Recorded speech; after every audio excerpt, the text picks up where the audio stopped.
Hi, welcome to LearnHowToQuilt.com.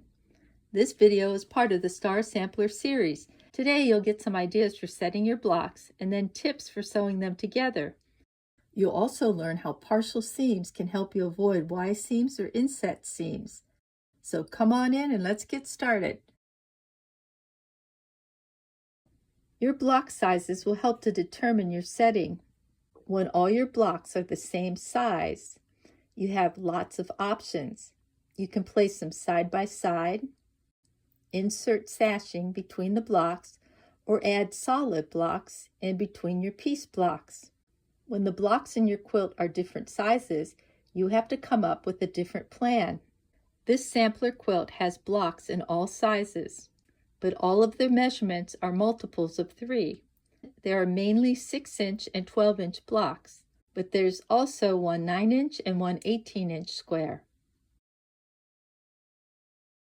When all your blocks have been completed, it's time to addition them in different settings. First, you might want to group them by size, just to kind of get a preview of everything. Then try placing them in rows, or put the large block in the center and surround it with other blocks. Or you might decide you like the blocks on point. I decided I'm going to lay out my blocks like the original quilt. When I first laid out this star sampler, I wanted the stars to look like they were falling across the top of the quilt, starting from the top left-hand corner, drifting down to the bottom right-hand corner. I didn't worry about filling all the spaces in with piece blocks. I just wanted my stars to look like they were falling. Later, I filled in the empty spaces with pieces of fabric. I'm often asked, how did you know where to put all the different size blocks? Well, I didn't know. I just started laying them out on the design wall and taking photos of layouts that I liked, and then deciding on a final. I considered the fabric's color. I didn't want all the red blocks together and all the blue blocks together. I kind of wanted them spaced apart. I also looked at the amount of patchwork in each block. I wanted simple patchwork mixed in with more complicated patchwork. Same is true about the block size. I wanted smaller blocks mixed in with larger blocks. And I was also thinking about sew order, or how am I going to sew all these blocks together once I get them laid out. I tried to follow the original quilt, but I didn't like the blazing star block, which is positioned in the right-hand corner. I'm not sure why this bugged me, but I decided to move it down on the left, and then I moved the 5440 or fight block up in its place. I noticed that my eyes kept moving to that block, maybe because it had a lot of piecing in it and it also had lighter colored fabrics. I'm not sure. So I started moving some other blocks around. I liked the double sawtooth star on the bottom of this quilt, as I kind of felt that it's heavy with the dark colors, and I have a tendency to put the heavier looking blocks near the bottom. But I didn't like that because I didn't like that swamp angel block under the Lone Star. My eyes got stuck there instead of moving around in the quilt. I moved the swamp angel down to the bottom corner because I think the white catches my eye and causes it to move from the middle of the quilt at the Lone Star down into the corner. I put the double sawtooth star underneath the Lone Star because it's not very bright and it doesn't compete with the Lone Star. The sun ray block below it is darker, and it looks better at the bottom. I usually spend some time fooling around with these blocks. Not all in one chunk. I like to put up a setting and then walk away for a while. As soon as I decide where the big blocks are going to go, I start moving the smaller ones around in the same manner.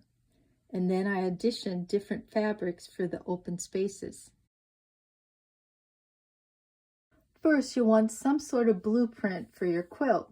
You can download a copy of this sketch by following the links below, or you can make up your own by cutting out the stars and then positioning them, or just draw up the outlines on graph paper.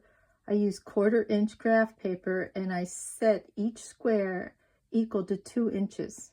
I started listing the measurements of these empty spaces here. This square's finished size is 6 inches, but I'll need to cut it out at 6.5 inches. This rectangle is 3 by 6. I'll need to cut it 3.5 by 6.5 inches. When everything's been cut out, I'll start sewing. Some thought did go into how I would be sewing these blocks together, because I have a tendency to avoid Y seams or inset seams. Before sewing, I divided this pattern up into sections, determined my sew order. Now you can do this a number of different ways. Just to give an example, I know that if I sew this whole section right here together, and then I sew this section together, I won't need any Y seams. And then I can add this section over here. So I'll have this whole bottom part, and then I can add this top part. Now, when I look into each one of these sections, I see, well, I'm going to need to sew this section together here. And that's going to entail me sewing these 3 blocks together and then sewing it to this star. I've sewn these together, keeping an eye on these points that I want to match. This piece, when sewn together, should be the same size as this star, 18.5 inches. So I'll put right sides together. And once again, I want to make sure that I don't chop off these points. So I have that piece.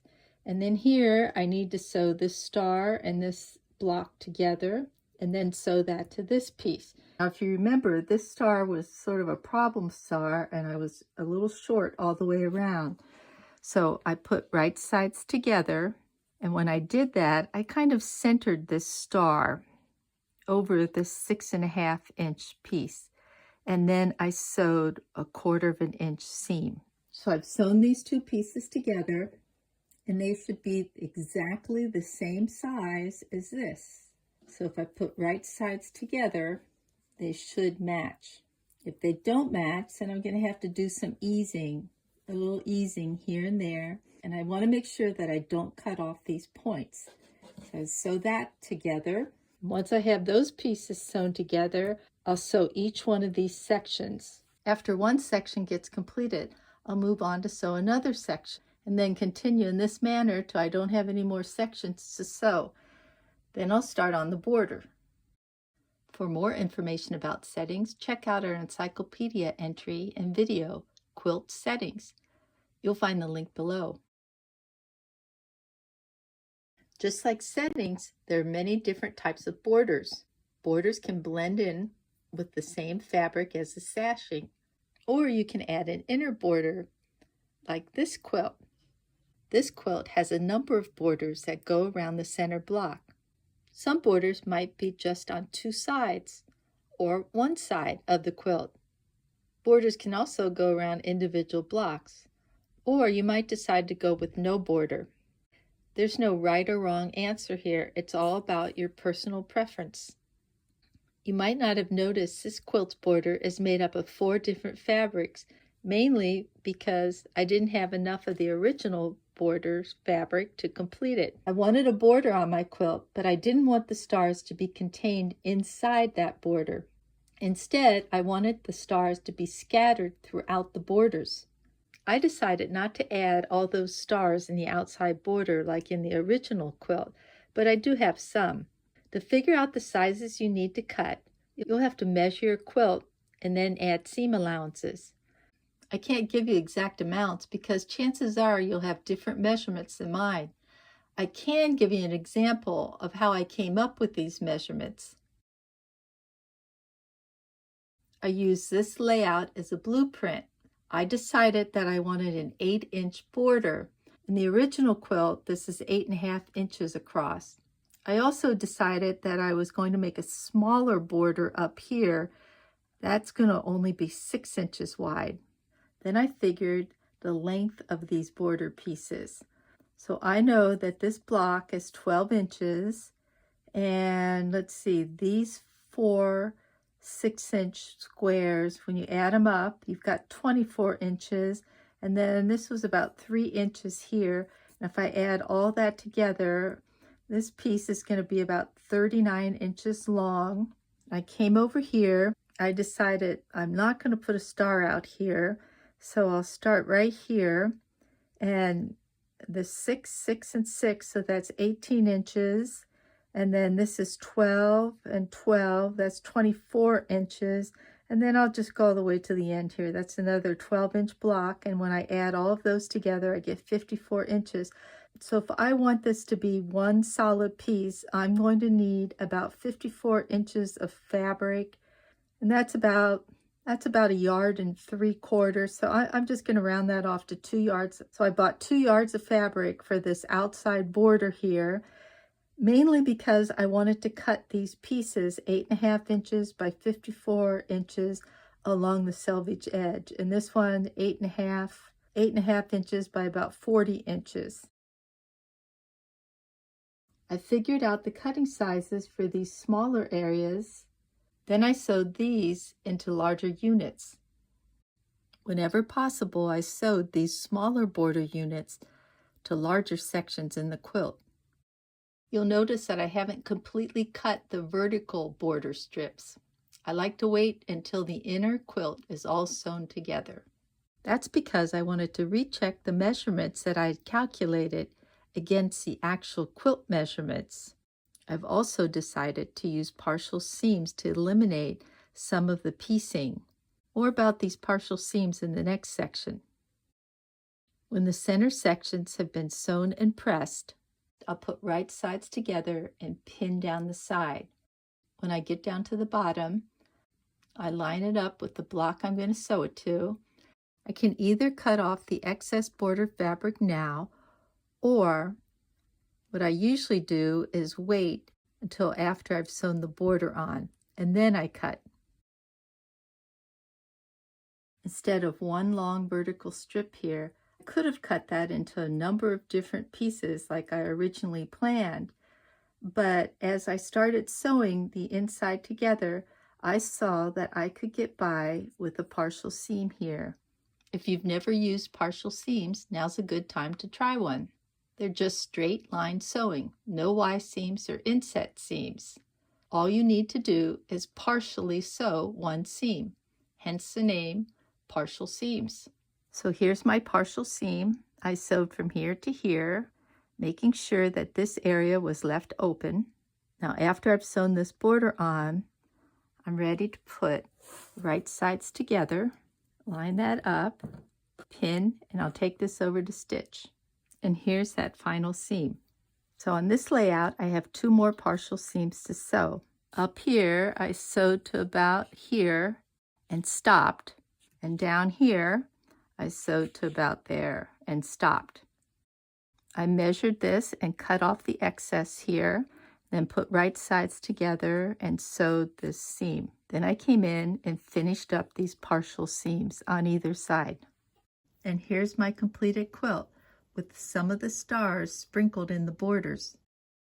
For more information about borders, check out our encyclopedia entry, Quilt Borders. You'll find the link below. In the next and final video in this series, you'll get some ideas for quilting the top. You'll see how you can add more blocks to a completed top, and you'll get some more information about fabric choices. Hope you stayed tuned. Thanks for visiting LearnHowToQuilt.com. Please like, subscribe, and share our videos with your friends. Remember, if you're trying to find us on the internet, type in LearnHowToQuilt.com. Don't forget the .com. Using the .com will get you right to our site.